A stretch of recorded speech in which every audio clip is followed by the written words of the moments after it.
There's two areas. Well-being for me falls in the area of mental health. The ability for us to overcome our areas of stress in life, master challenges in life, and being relatively functional in society. That is good mental health. Mental illness is when we struggle to cope with our daily demands.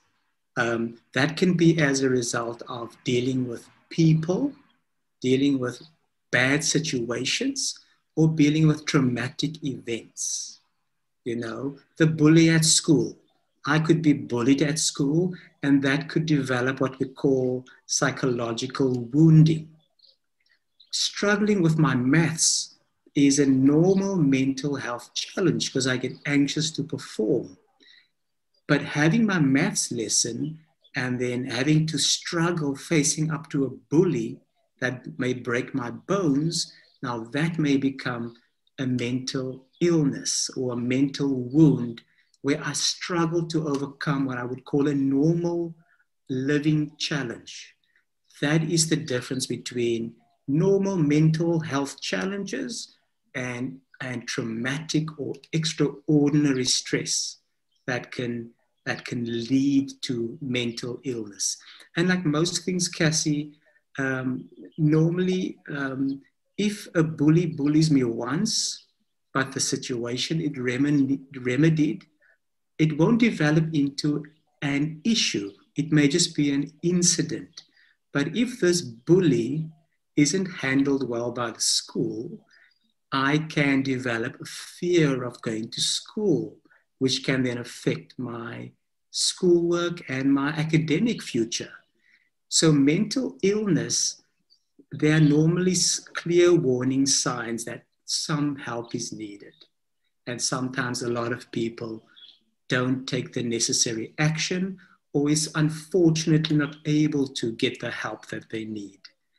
In general, Cassie, we have a natural tendency to cope with fairly normal situations. But people that get very mentally ill have been in prolonged situations of stress where they don't have support, they don't have the necessary resources to get the help that they need. And anyone with prolonged trauma or painful events, like an abusive father or an alcoholic mother, or constantly moving home, running away with a father that struggles to keep his job. I've got this beautiful saying, everybody can take a punch every now and then, but every now and then there's a punch, like the 10th one, where it becomes very difficult to get up. We can only take so many punches in life. And that is fairly normal because a struggle, it's only when you struggle when you learn to develop determination. It's only when you cry when you feel relief. But every now and then, without adequate social support or health care, or being in a very dysfunctional situation, which is felt as, well, normal almost, some days some people just cannot get up because they just had too many blows to their system. And that's when the more difficult and more severe mental health challenges come to the fore. Illness is what we call, when you lose your dog, as an example, we all are depressed for a few weeks, maybe a few months, but that is a normal grieving process. Illness is when it becomes what we call chronic. This is now becoming a companion to how I'm doing this year, the next year, and the next year. So people take chronic medicine for high blood pressure, So when something is chronic and long-term and becomes a longitudinal issue for mental health, that's when we're looking at the word illness.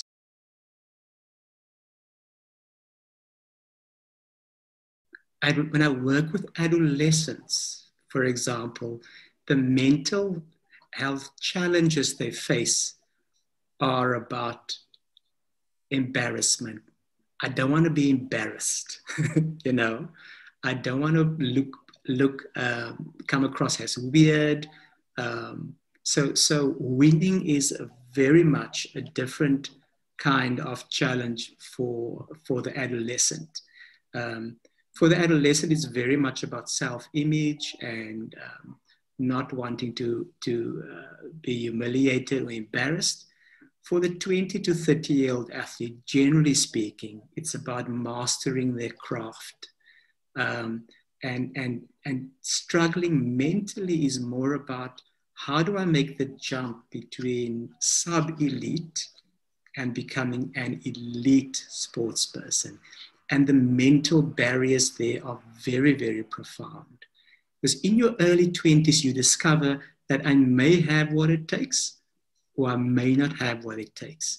So self-confidence is the mental health challenge of the 20-plus-year-old athlete versus the teenager, which is more about self-awareness or being shy or self-embarrassment.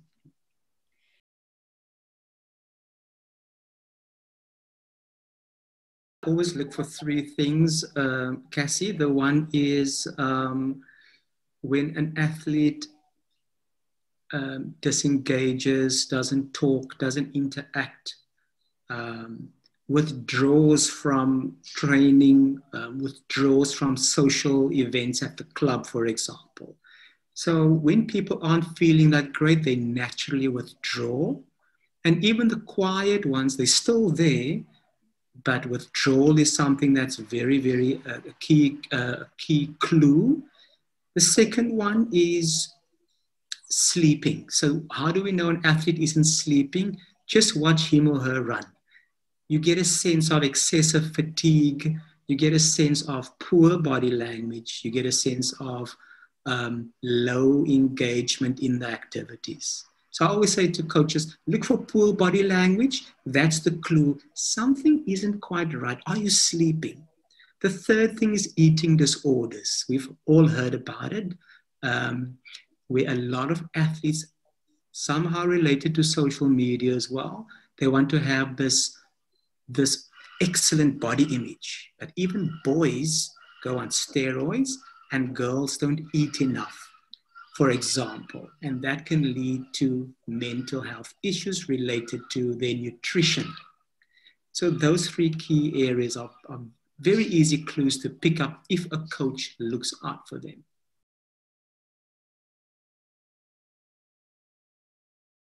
Three things I always recommend to coaches, Cassie. You know, coaches do the bleed test where they run between cones and they check how fit their athletes are. I say to all coaches, the best way to check is ask an athlete 3 questions. Take them apart for 5 minutes once a week. Let's say there's 27 players in your squad, and just say, how are you? What's going on? Are you struggling with anything? Do you need help for anything? So I'm all about screening, because coaches are excellent at doing fitness testing, but they can also do some emotional screening. Because often when we pick up issues, there's a drop in performance. But now you need to kind of go into a discovery process, and now we learn that there were some emotional or psychological issues, but the performance have already dropped.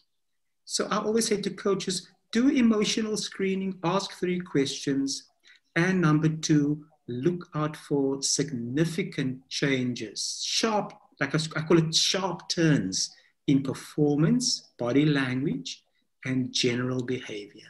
It means something's going on. It's very important that with intake, with young athletes like that, players, it's very important when they come to the gate with their mom and their dad to have a little bit of background around, Mom, Dad, how are things at home? What's going on? Are there any things that we should know? And not to just take kids in blindly, because once the kids under your care in the coaching space, they become your responsibility. So it's very important that there's what I call a relationship of system support with parents or significant others, and often it's guardians, the coach, and the young athlete. So player communication with the athlete, with the parent, with the guardian, that becomes an integral, I call it 360 chamber of what I call the care factor. Okay, that's interesting.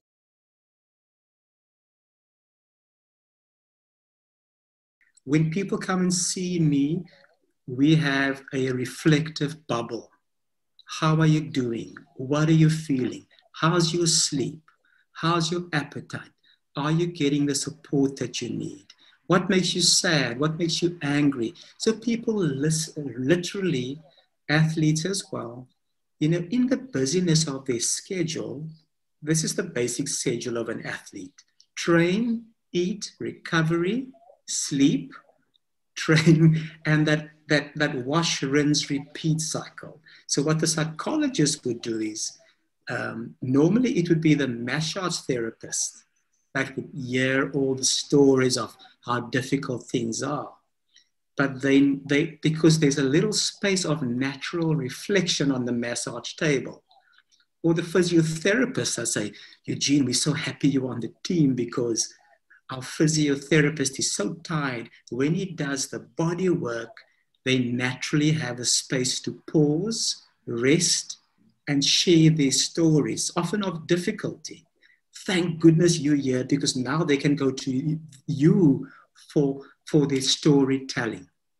And in the storytelling, I get to pick up, okay, Cassie, let's double click on this area. Let's double click on that area.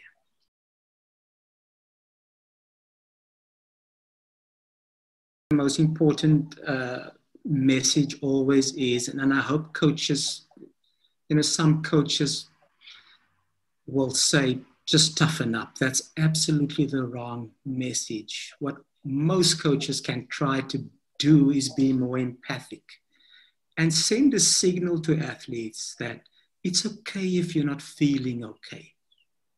It's okay.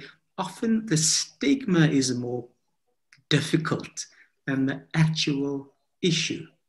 The second thing a coach can do is just say, have there been any life-changing events in your life? Did someone die? Is your mom and dad divorcing? Are there financial issues? So for coaches to constantly do the hi, how are you conversations. The third one is a culture of care factor in a team, where a coach creates an environment where there's a sense of deep love and deep friendship in a squad, especially at that age, that there's a sense of enjoyment and fun. That's how you prevent mental health issues. Because once you have somebody with a mental health illness, it's a completely difficult area that requires intervention, time, and often the person have to leave the sport to recover.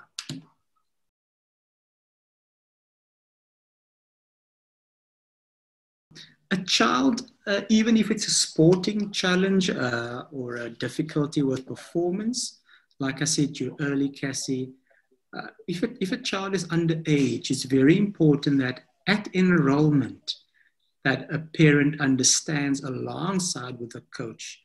So with the athlete, with the parents or guardians, and the coach, that there's a triangle of support, and that they have a very important role to play.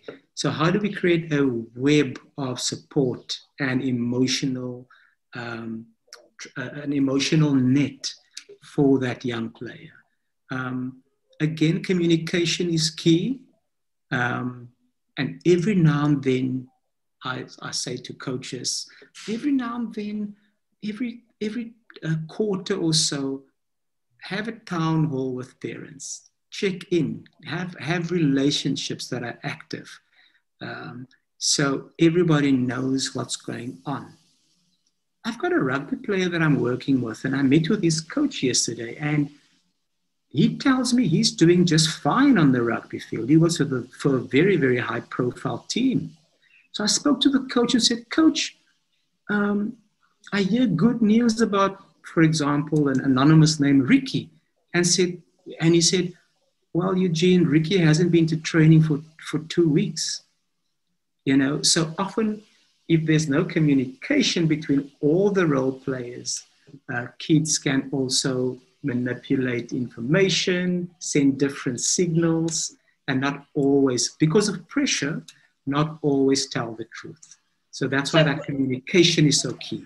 What we're going to do now is we're going to call a meeting between his mom, he's got a single mom, with a coach and myself, and we're going to close that loop. So that web of support is tightened, because what happened is the web of support got loose a bit because he was sick, I was away, and the coach was busy training the other 22 players. So communication is very, very key.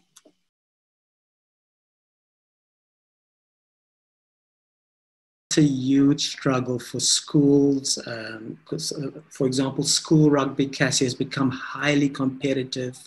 School tennis has become highly competitive because a lot of tennis players want to play scholarship tennis in the USA, for example. The big important message from me to schools are sport is a teacher to help kids grow and develop into fine young men and women. But it's become so competitive. It's become about the school's name, like in Paarl, where I come from, boys high versus him.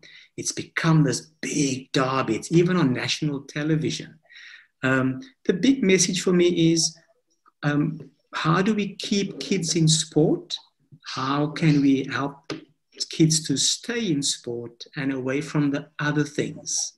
How do we send a message that sport is to help you become an excellent young man and an excellent young woman? Sadly, a lot of schools have gone into what I call a hyper-competitive culture, Cassie, where it's almost become semi-professional. So that's a very, very slippery slope that we're on, and we see all the time of school kids doping and all of that. And sadly, that turns a lot of kids away from sport because they just want to enjoy it and not be hyper competitive.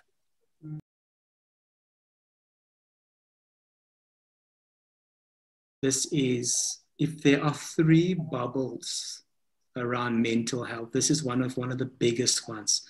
Peer pressure these days come in the form of social media, being under constant scrutiny through social media.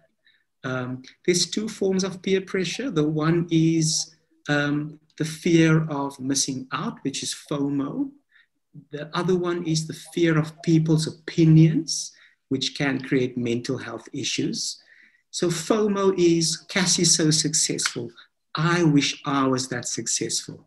That leads to comparison anxiety. And as we all know, athletes always put up how great things are, how great things look. And if I struggle with comparison anxiety as another athlete, I can get very intimidated by the images I see. One of the tricks that a cyclist does is she puts up all her training numbers on social media, kind of signaling to her competitors what she's been doing in training, how far she's gone, how high she's gone. So if I'm struggling with a bit of a knee issue, I can get extremely mentally unstable, insecure. And from that comparison anxiety place, I can really, really struggle now with my self-confidence. The second part is the fear of people's opinions, which is what it's called FOPO, you know, Okay. where I put up my picture and now there's the comments. And you know, on social media, the comments can be mostly good, but sometimes terribly toxic. So what I train my athletes to do is never read the comments. The comments can be like arrows that can really hurt you. Even on a good day, there can be nasty comments. So FOPO and FOMO are the two very important peer pressure issues for athletes.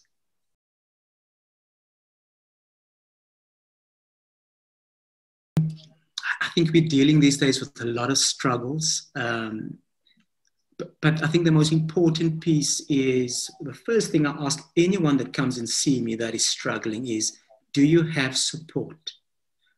A lot of people try to go it alone and try to get it through life alone and do. That's when people are not as tough. We're only as tough as our support. So I always do the social support check first. The second thing is, life isn't designed to be fair and straightforward. It's when you struggle that you grow. It's when you make mistakes that you learn new things. So it's about reframing the tough times for people. So you feel sad. Okay, great. Why are you feeling sad? Well, this is what I want to do one day. Great. What is the block? What is the plan? So it's very important that I reframe for people that when you struggle doesn't mean that there's something wrong with you. It's okay not to be okay, but what do you need to learn about the situation? I think a lot of people, and we hear a lot about snowflake and helicopter parents, and you know, it is very true that because life is a bit easier with technology and access to information, doesn't mean it's easy to journey through life. It's only when we struggle that we develop strength. So that's the kind of lessons I talk to about people. I normally ask people to develop three things. The one is, it's okay to ask for help. It actually is a skill. A lot of people naturally don't ask for help because of pride, because of embarrassment. So knowing when to ask for help is a very important skill because it requires the awareness that I need help. Number two, believe it or not, communication skills. Being able to fully understand what my needs are and expressing my needs and concerns to people. I always say, we've got so much technology. I can communicate to Cassie via Gmail, via Skype, Zoom, everything, but we're not communicating enough. The third thing is what I call growth mindset. Growth mindset is, I understand that I'm not perfect, that I need to learn. I understand that if I make mistakes, I can correct it and grow. And thirdly, it's okay if I'm not perfect. The fixed mindset people can't forgive themselves when they struggle. The growth mindset people say, I'm struggling. What is here to learn about life?